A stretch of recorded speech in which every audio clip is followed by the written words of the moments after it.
Assalamualaikum warahmatullahi wabarakatuh. Setelah sekian lama akhirnya kita berjumpa lagi.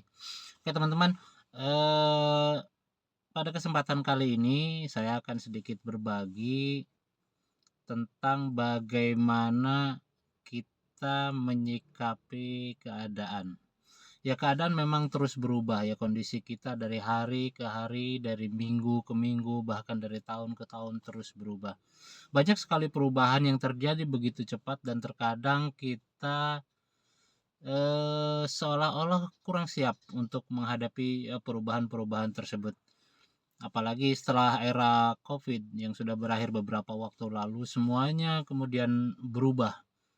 Kita dituntut untuk beradaptasi dengan cepat, kita dituntut untuk bisa menyesuaikan diri dengan kondisi-kondisi yang baru, dengan, perilaku-perilaku yang baru dan juga dengan hal-hal baru yang terjadi setelahnya. Kenapa adaptasi itu penting? Karena memang, tidak ada yang sifatnya tetap gitu, yang ajeg gitu, yang terus-menerus kondisinya seperti itu. Kondisi kita akan terus berubah seiring dengan perubahan yang terjadi di lingkungan kita, dalam lingkungan kerja, kemudian dalam, pergaulan kita. Karena itu dibutuhkan penyesuaian-penyesuaian. Tujuannya kenapa? Tujuannya apa? Agar kita bisa survive, agar kita bisa bertahan, agar kita bisa tetap eksis pada kondisi yang baru tersebut. Bagaimanapun eksistensi kita itu ditentukan buat saya, dan saya percaya betul bahwa eksistensi kita itu ditentukan atau dipengaruhi besar sejauh mana kita bisa beradaptasi. Oke, salah satu contoh seperti ini. Eh, Beberapa tahun terakhir, saya secara pribadi mulai meninggalkan profesi yang lama, walaupun tidak 100% ya. Artinya saya mulai dengan profesi yang baru, di bidang yang baru, dengan lingkungan juga yang baru, di mana itu semuanya serba baru buat saya dan saya tidak punya tidak punya bekal sama sekali di situ. Apa yang harus saya lakukan? Yang saya lakukan adalah pertama-tama beradaptasi. Artinya beradaptasi bagaimana saya mencoba menyesuaikan ritme saya yang baru ini, tentu saja karena ritme yang lama kan tidak bisa lagi digunakan di ritme yang baru.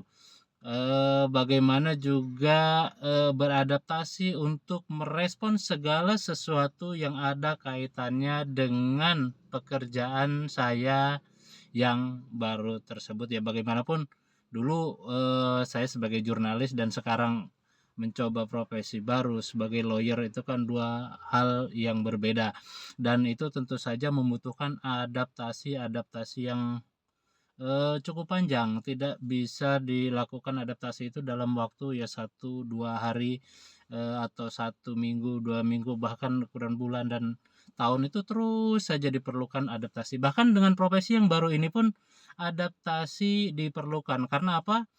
Karena, pola konsumsi masyarakat terhadap media itu sekarang begitu luar biasanya ya, akses informasi banyak didapatkan dari media dan pada akhirnya, tuntutan untuk mengenalkan profesi ini atau mengenalkan jasa yang kita tawarkan kepada masyarakat itu juga harus menyesuaikan dengan, pola, masyarakat itu dalam mengkonsumsi media ya. Misalnya saja kita menggunakan, platform media sosial atau menggunakan website atau menggunakan, media lain yang bisa mempercepat atau bisa menyebarluaskan distribusi informasi tentang, layanan jasa hukum yang kita sediakan. Kemudian, medsos-medsos itu juga perlu digunakan dalam rangka untuk melakukan, personal branding ya. Bagaimanapun, publik harus tahu siapa saya, spesialisasi saya di bidang mana, latar belakang saya apa, kemampuan saya apa yang sudah saya tangani, dan apa yang sedang saya tangani. Nah, informasi-informasi itu bisa didistribusikan melalui media sosial. Nah, adaptasi ini memang memang sangat-sangat, sangat penting dan sangat urgent sekali, sehingga bagi saya dan teman-teman saya yang belum, saya mengajak ayo kita beradaptasi, ayo kita eh, perlahan-lahan menyesuaikan diri dengan kondisi lingkungan, kondisi masyarakat, dan kondisi bagaimana mereka mengkonsumsi media sosial.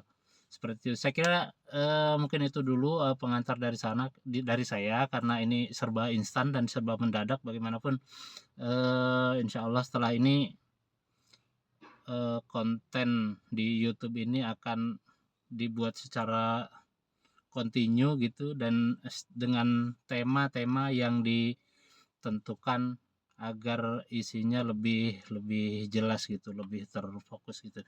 Dan kepada teman-teman semuanya, mohon dukungannya, mohon saran, masukan, dan kritik agar channel ini bisa berkembang lebih baik lagi. Oke, gitu dulu dari saya. Terima kasih. Wassalamualaikum warahmatullahi wabarakatuh. Salam Odik Sribon.